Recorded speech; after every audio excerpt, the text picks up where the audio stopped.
ya'ni O'zbekiston bozorida mahalliylashtirilgan Haval brendi eng ko'p sotilayotganligidan xabaringiz bo'lsa kerak.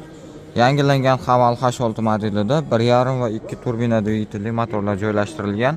Oldingi motorimizda 150 ot kuchi bo'ladigan bo'lsa, hozirgi motorda 182 ot kuchi bo'lgan va rasxod topliva 0.8 litrga tejamkorroq qilib ishlab chiqarilgan. Ya'ni oldingi Haval H6 8,5-8 litr atrofida rasxod qiladigan bo'lsa, hozirgi H6 1.5 turbinaligi 7-7,5 atrofida rasxod toplivasi bor.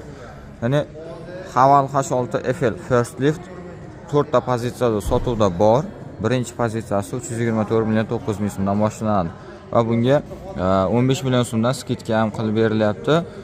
E'tibor bersangiz bo'ladi. Ishlab chiqarilgan yillari 26 to'liq. 25 yo'q bizda.